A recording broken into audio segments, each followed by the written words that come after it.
Shalom and welcome to Tzfat, the ancient and holy city. I want you to know that for generations, mystics and artists and dreamers from all walks of life, from all over, have gathered here in this very special city.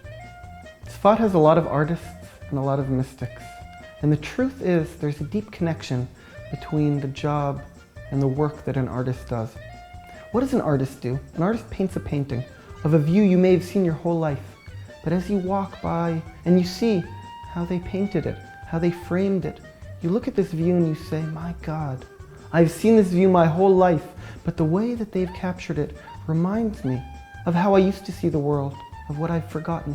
So I buy the painting, I hang it up on my wall because I want to remember what the world actually looks like. The truth is, a mystic has a very similar responsibility. You know, the Hebrew word that we use to describe the reality we live in is olam. And olam literally comes from the word ne'elam, which means that which is hidden, that which has disappeared. Because the truth is that what we see is not what we get. And what exists around us is very different than what our eyes show us. There are 4 holy cities in Israel: Jerusalem, Hebron, Tiberias, and Tzfat. And each one is a little bit different. And for generations, the mystics have been teaching us that every one of them is connected to a different energy and to a different element. Jerusalem is connected to fire. You come to Jerusalem and you're on fire, you're passionate. If you're not careful, you get Jerusalem syndrome and think you're a prophet.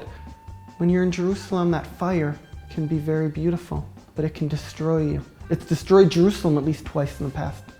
Hebron is connected to earth. It is the first piece of land that Avraham bought almost 4,000 years ago. And if you ask people living in Hebron today, they'll tell you that the land is one of the most important Jewish ideals. Tiberias is connected to water. There's a teaching that the well of Miriam that followed us as we walked through the desert came to the land of Israel and is now found within the Kinneret, the Sea of Galilee. And Tzfat is connected to the 4th element, to wind. Now, wind isn't just because we get a nice breeze here. We do. Tzfat is connected to wind because wind in Hebrew is ruach. And ruach is spirit. Ruach is spirituality. Tzfat is the center of the spirit. And that is why it has been drawing dreamers and artists and mystics and poets and musicians from all over for thousands of years. Out of the 4 holy cities, Tzfat, even though it's an old one, it's not as old as the other. You know, Tzfat became an important city only about 450 years ago. After the expulsion of the Jews from Spain in 1492, when Fernando and Isabella expelled the Jews, many of them moved down and took part in the Ottoman Empire, which 25 years later in 1517 conquered the land of Israel. Do you know what this was like for those Jews? After 1,500 years of saying every year on Passover, Leshana haba b'Yerushalayim, meaning next year may we be in Jerusalem. For the first time in 1,500 years, they're able to go back to their homeland. The interesting thing is, they didn't make it to Jerusalem. They came to Tzfat. There were more people living in Tzfat in the 16th century than in Jerusalem. Why is that? What was it about this city that was such a pull that made them, even maybe in the middle of their journey, settle here instead of in the holy city of Jerusalem? Tzfat has pretty ancient traditions that almost 2,000 years ago, Rabbi Shimon Bar Yochai and his students, they gathered here, they walked these hilltops, these mountains, and out of their teachings came what is called the Book of the Zohar, the Splendor, which is the basis of Jewish mysticism.